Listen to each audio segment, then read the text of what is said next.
हिमालय के एक छोटे से जंगल में टुनटुनी नाम की एक चिड़िया रहती थी। वो चिड़िया बहुत ज़्यादा मेहनती थी और बैंगन की खेती किया करती थी। कुछ दिनों बाद उस जंगल में एक कालू नाम का कौवा रहने के लिए आता है, जो बहुत लालची और धोखेबाज होता है। अरे, मैं इस जंगल में रहने के लिए तो आ गया हूँ, लेकिन ये जंगल तो बहुत छोटा है। अब मुझे जल्दी जल्दी इस जंगल के अमीर पक्षी का पता करना होगा। फिर मैं धोखे से उससे सारा पैसा लेकर इस जंगल का सबसे अमीर तरीन पक्षी बन जाऊंगा और सब पक्षियों पर राज करूंगा। अगली सुबह कालू कौवा नदी के पास चला जाता है और वहाँ बंटी कबूतर को देखते ही कहता है, भाई, मैं इस जंगल में नया आया हूँ। आप मुझे इस जंगल के बारे में बताओ कि इस जंगल के पक्षी क्या कमाते और खाते हैं। फिर बंटी कबूतर कालू को उस जंगल के बारे में सब कुछ बता देता है। फिर कालू कौवा पूछता है, अरे भाई, इस जंगल का सबसे अमीर पक्षी कौन सा है? टुनटुनी चिड़िया इस जंगल का सबसे अमीर पक्षी है और पूरे जंगल में सिर्फ वही बैंगन की खेती करती है। लेकिन भाई, तुम क्यों पूछ रहे हो? बस भाई, मैं ऐसे ही पूछ रहा हूँ। असल में मैं खुद भी कोई ना कोई काम करना चाहता हूँ, बस इसीलिए पूछ लिया। फिर बंटी कबूतर से इधर उधर की बातें करने के बाद कालू कौवा घर आ जाता है। अच्छा, तो टुनटुनी चिड़िया इस जंगल का सबसे अमीर पक्षी है। बस अब मैं मौके की तलाश में रहूंगा और जैसे ही मौका मिला मैं इस टुनटुनी चिड़िया को जरूर सबक सिखाऊंगा। टुनटुनी चिड़िया अपने खेत की देखभाल कर रही थी। मेरी फसल तो तकरीबन तैयार हो गई है। बस 2 दिन तक मुझे अपनी फसल को शहर ले जाना होगा। लेकिन आज मैं बहुत थक गई हूँ। अब मुझे घर जाना चाहिए और आराम करना चाहिए। अगर मैं बीमार हो गई तो मेरे खेत की देखभाल कौन करेगा? ये कहकर टुनटुनी चिड़िया घर आकर लेट जाती है। जैसे ही रात होती है, टुनटुनी चिड़िया बीमार हो जाती है। ये सब मेरी गलती की वजह से हुआ है। मुझे खेत पर सारा दिन नहीं रुकना चाहिए। अब मैं खेत पर तभी जाऊंगी जब मैं पूरी तरह ठीक हो जाऊंगी। जब कालू कौवे को इस बात का पता चलता है कि टुनटुनी चिड़िया बीमार हो गई है, तो वो जल्दी से टुनटुनी चिड़िया के खेत में जाकर सारे बैंगन तोड़ना शुरू कर देता है। ये तो बहुत अच्छा हो गया कि टुनटुनी बीमार हो गई। अब मैं ये सारे बैंगन बाजार में जाकर बेच दूंगा और रातों रात सब पक्षियों से ज्यादा अमीर हो जाऊंगा।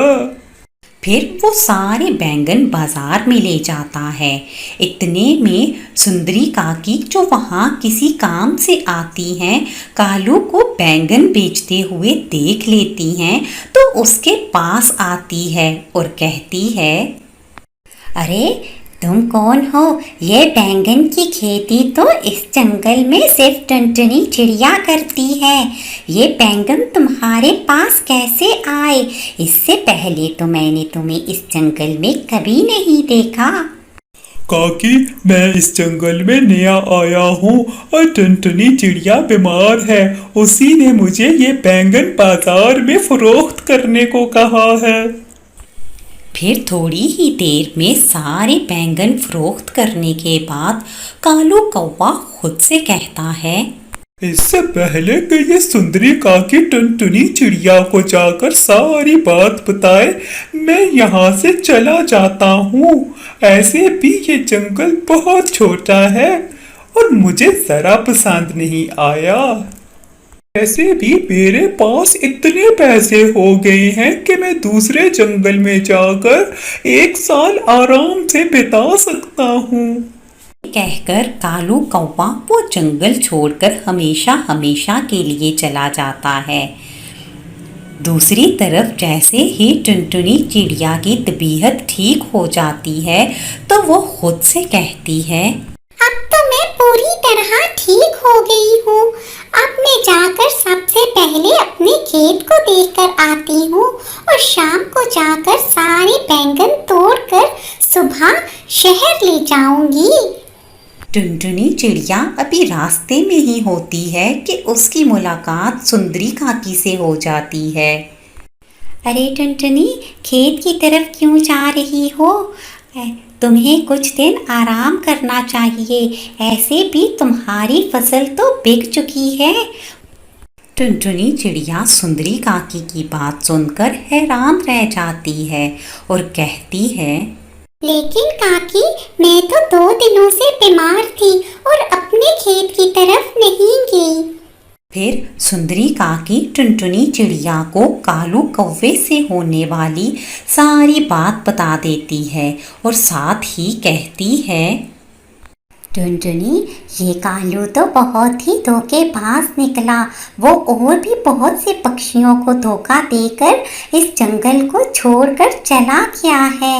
अब तुम उसे कैसे ढूंढोगी? टुनटुनी चिड़िया ये सब सुनकर परेशान हो जाती है और घर वापस आ जाती है। ऊपर वाले, मेरे साथ बहुत बुरा हुआ है। अब तू ही इंसाफ करना और इस कालू को इसके किए की सजा देना। फिर कुछ दिनों बाद टुनटुनी चिड़िया अपने खेत में बैंगन की खेती करती है और रात दिन अपने खेत की देखभाल करती है और उसे पानी देती है। थोड़े ही दिनों बाद उसके पौधों के साथ बैंगन लग जाते हैं, जिन्हें देखकर टुनटुनी चिड़िया बहुत खुश होती है। समय इसी तरह बीत जाता है और टुनटुनी चिड़िया अपने बैंगन को बाजार में बेचकर अच्छे पैसे इकट्ठे कर लेती है और खुशी खुशी अपने घर रहने लगती है।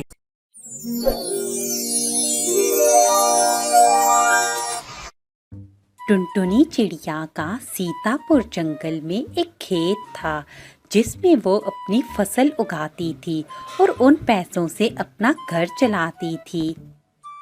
हमेशा की तरह इस साल भी मैंने गन्ने की फसल उगानी है। गर्मी का मौसम शुरू होने वाला है। जल्दी से मुझे गन्ने के बीज डालना होंगे। अगर मैं वक्त पर काम नहीं करूंगी तो वक्त पर गन्ने की फसल तैयार नहीं होगी। ऐसा सोचकर वो गन्ने के बीज लेकर अपने खेत की तरफ जाती है। अरे, मैं तो भूल ही गई, इस साल गांव में पानी की किल्लत है।